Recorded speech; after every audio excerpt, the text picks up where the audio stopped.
Bussue is an education officer in the Nevis Island Administration, Department of Education.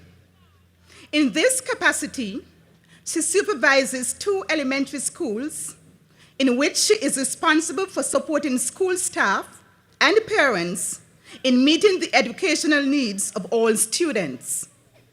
Additionally, she is responsible for ensuring compliance with legislation related to special education, as well as collaborating with the Department of Education members in improving efficiencies and effectiveness of special educational programs and operations, budgets, programs, and services. She also assists with the design and implementation of staff development programs, parent education, as well as the implementation of research-based practices and programs. Her civic involvement is unsurpassed. A champion for students from underserved groups, Ms. Bussue has vigorously engaged in efforts to provide families with comprehensive educational advocacy services in support of children with special learning needs, and has been the featured presenter at numerous parent training seminars. In addition, she makes herself available to speak to organizations seeking to educate and empower parents with the required information to become effective advocates on behalf of their children.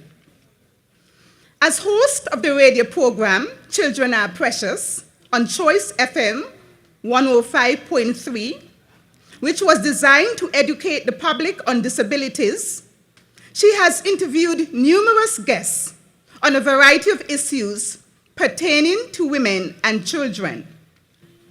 Ms. Bussue has a long and distinguished career as an educator.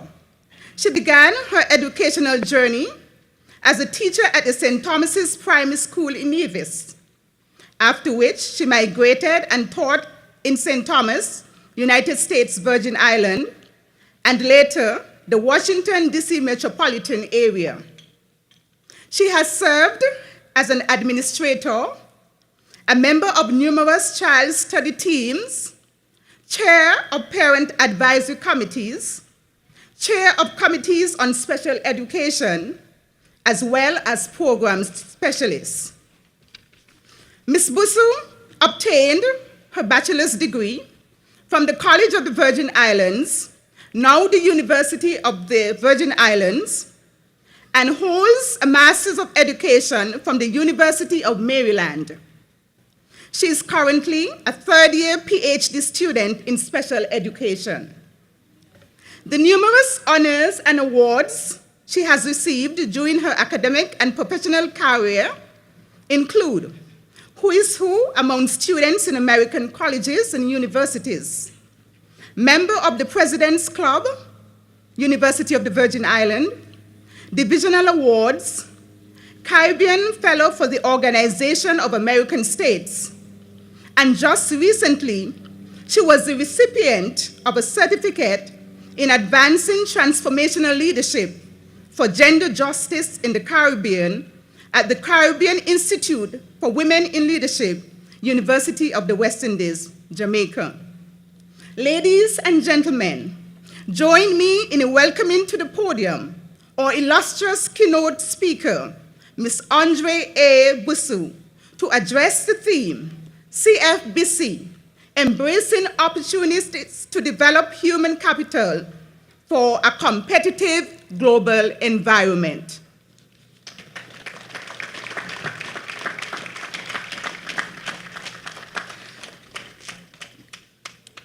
Thank you, Ms. Stapleton.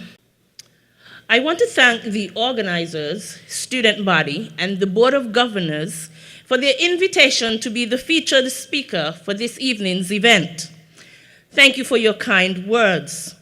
It's a welcoming feeling to share the stage with my former professor, Dr. Frank Mills, from one of my alma maters, the University of the Virgin Islands, and to share it with all the distinguished officials.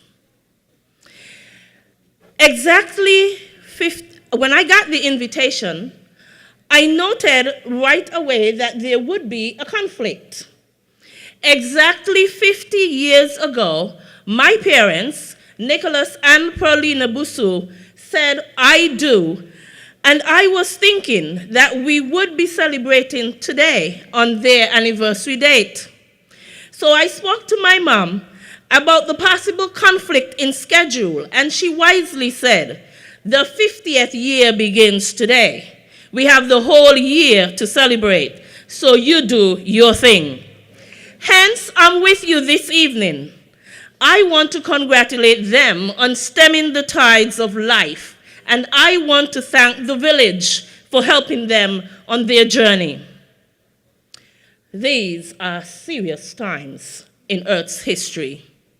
There are difficult days ahead.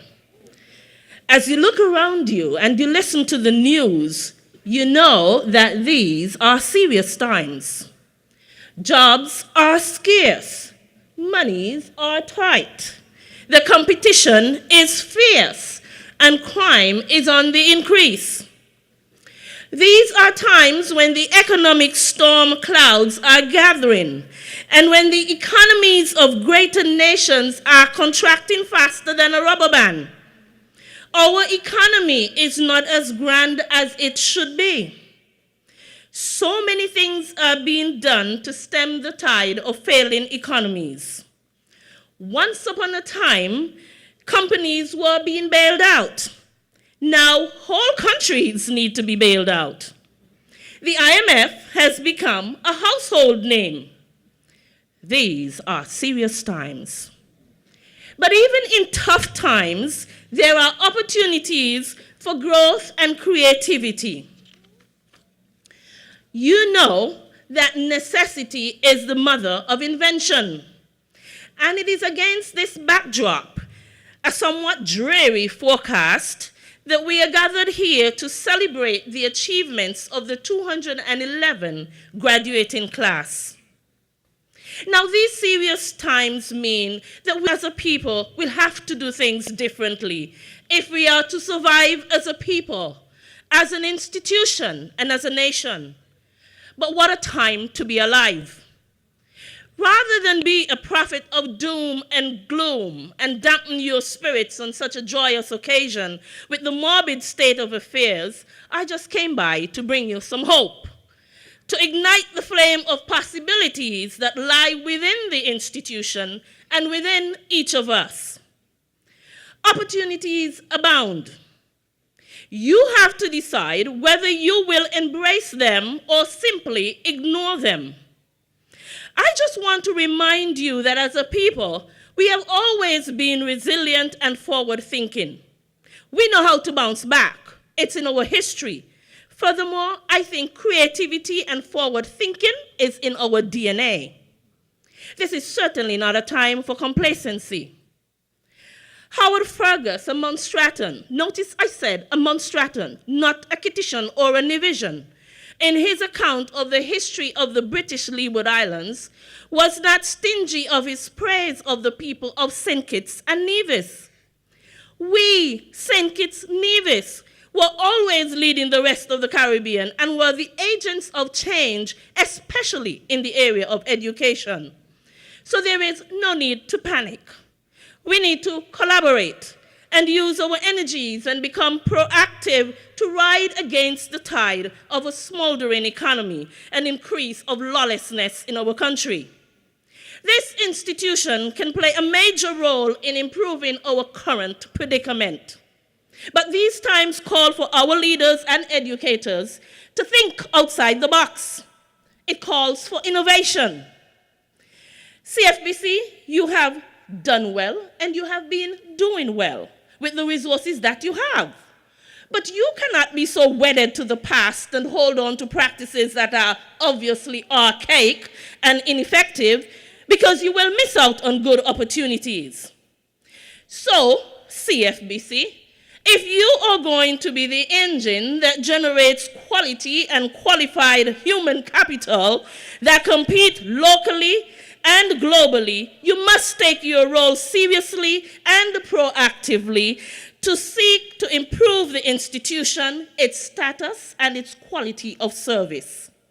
CFBC, this is urgent. If you are to survive as an institution, you must be relevant.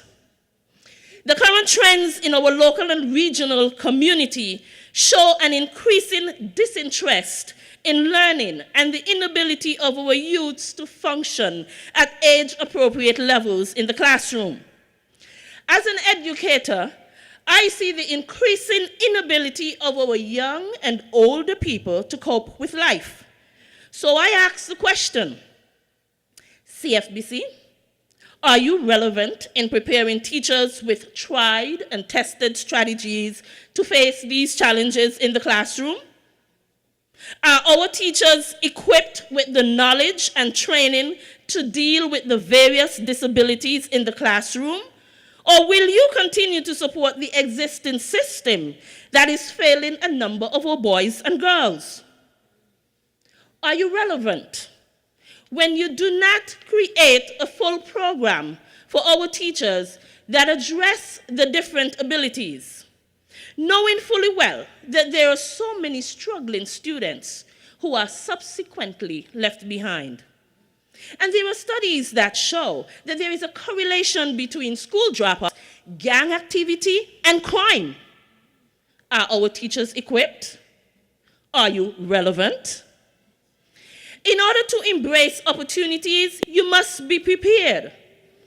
Are you going to let the opportunity of increasing your enrollment with not only local students, but regional and international students pass you by because you are not relevant? Are you relevant when you do not have a web page so that prospective students can browse and see what you have to offer? Are you relevant when students cannot pay for services online and must interrupt their work schedules to come over to Burton Street to conduct business, which can be done with a click of a button? After 23 commencements, you would have had hundreds of alumni. Are you encouraging your alumni to give back to the community and to the institution? Do you listen or do you solicit the opinions of your student body, your alumni, your community? And are you willing to implement some of these ideas so that you can remain relevant and attractive? And if you are not relevant, what timelines do you have to become relevant? There is a paucity of research studies done on issues relevant on the Caribbean by Caribbean people. Now, this I know for sure because I face the challenge each day.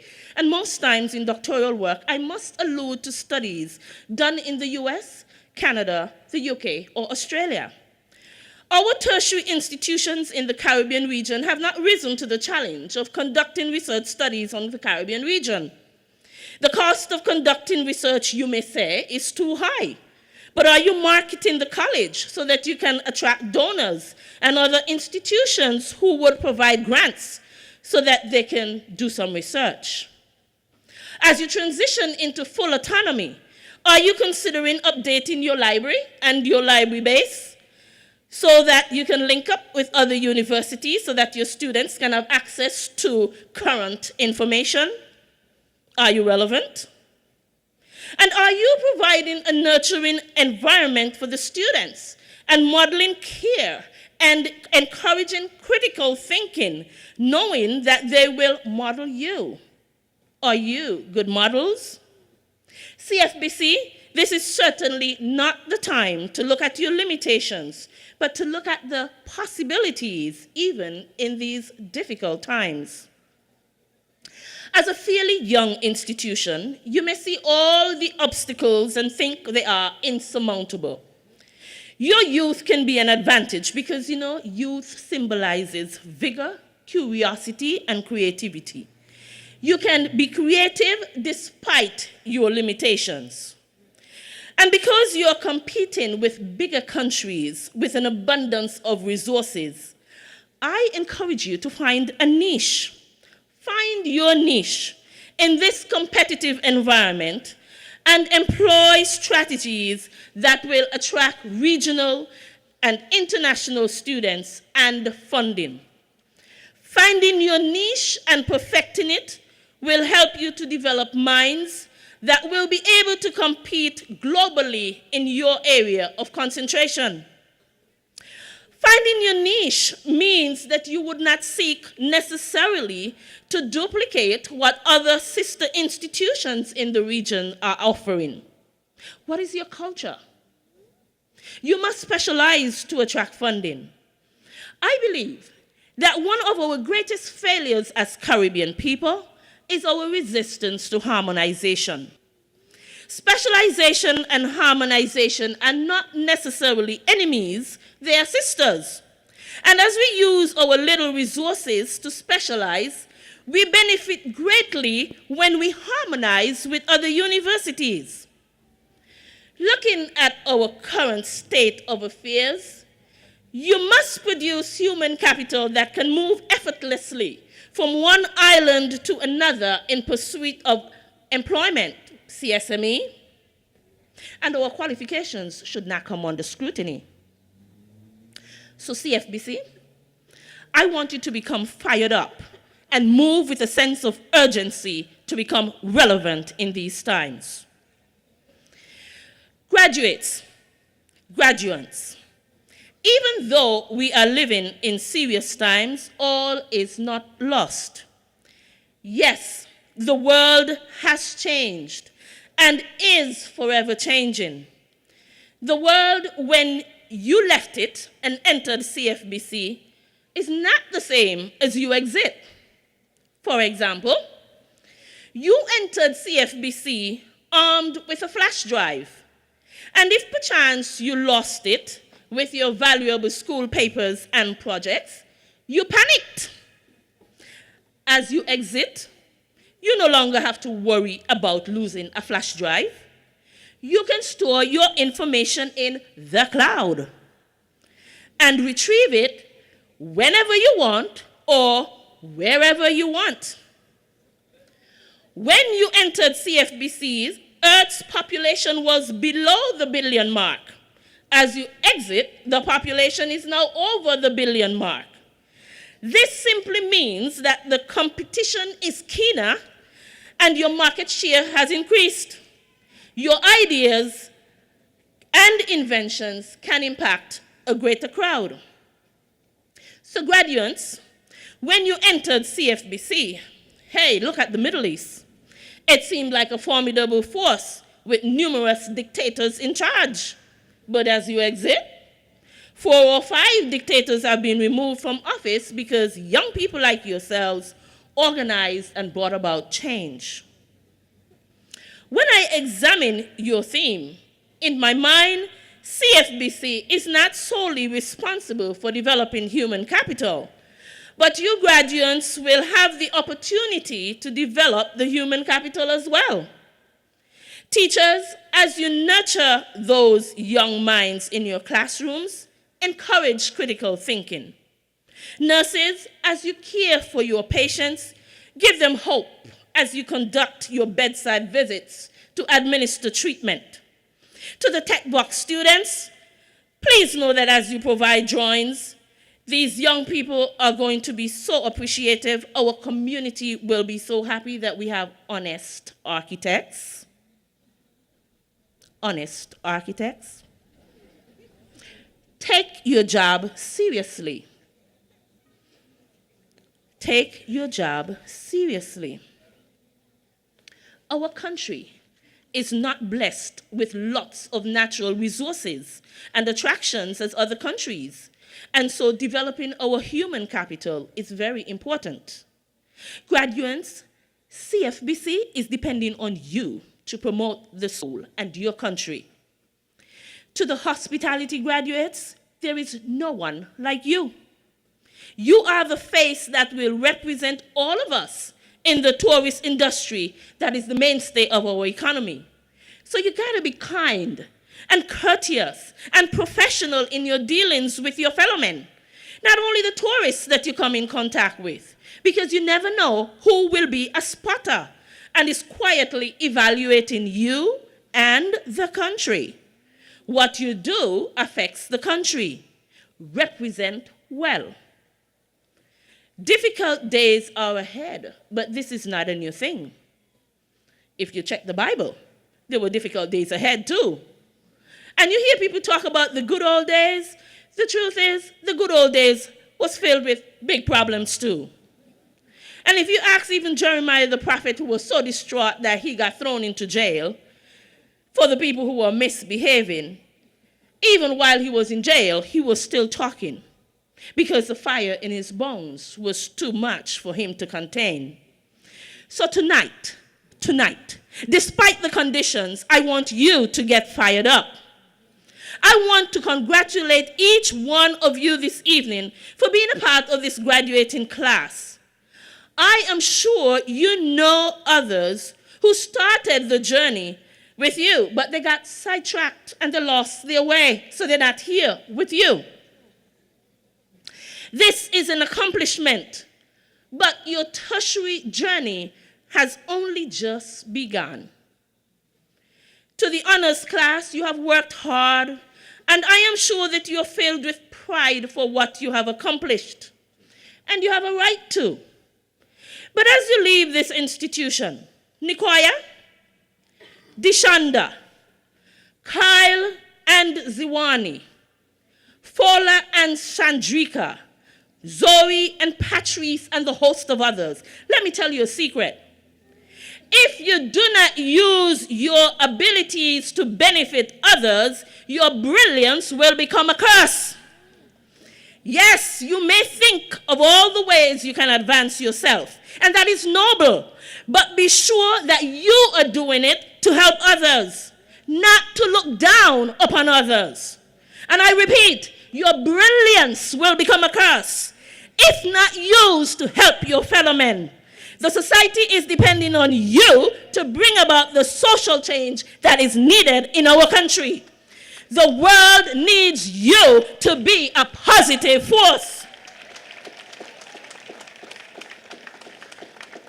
So I urge all the graduates this evening to get fired up for justice, fired up for peace, fired up for service, so that the service we render to others be that of quality, irrespective of a person's social standing, race, or creed. We must get fired up with honesty, knowing that we need people who we can trust in our country. Oh, how our nation is looking for some honest folk.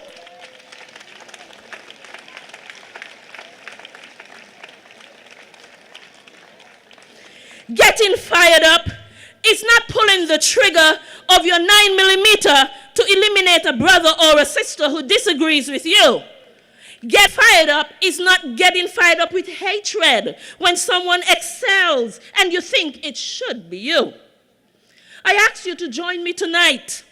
The fire in our bones must ignite the other bones around us. And when we have done that, the whole place can be ablaze with courage and peace and justice and service for humanity. It is no longer fashionable to be self-serving. You are a witness, and the fire within you must ablaze so that when others ask, can any good thing come out of CFBC? The response should be, come see an architect, come see a teacher, come see a nurse, come see this carpenter, come see this front desk manager, come see this chef, come see a man, come see a woman. Graduates, you have an obligation to live your life, not for yourself. And notice I'm saying that very often, because very often when we have reached the top of our scale, we tend to look down on others, not knowing that God gave us the talent to help other people.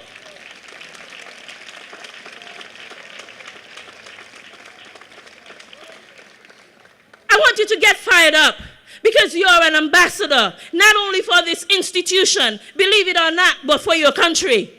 You do not have to carry a red diplomatic passport like my prime minister over there, but your attitude impacts our country.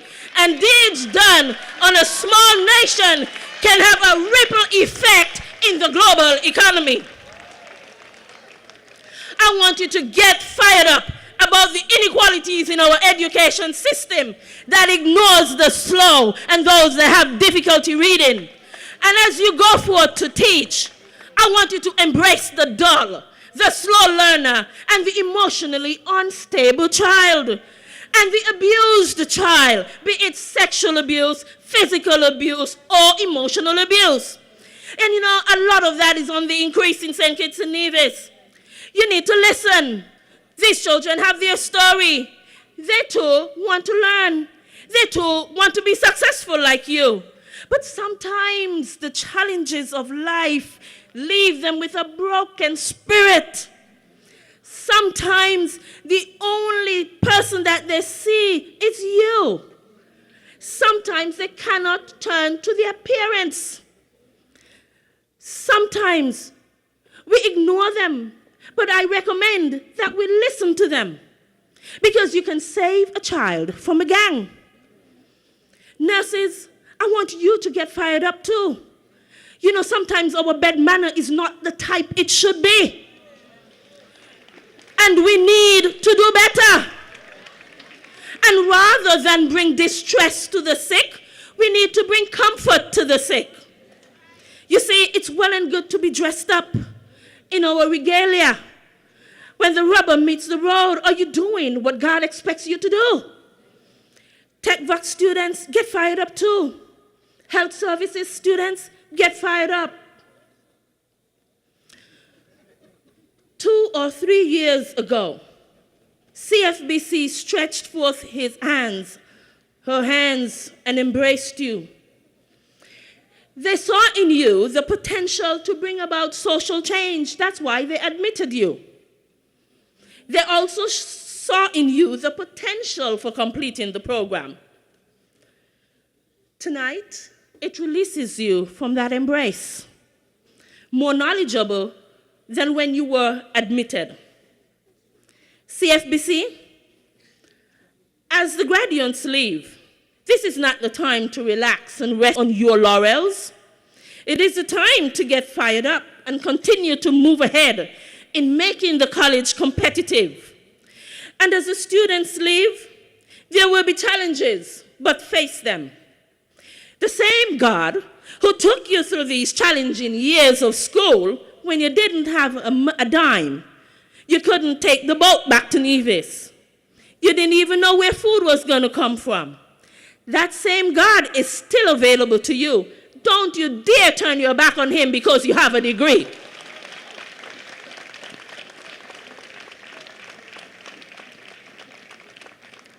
I want each of you tonight to embrace the opportunities that come your way. Get fired up. And don't let anyone smother the flames. Stay fired up.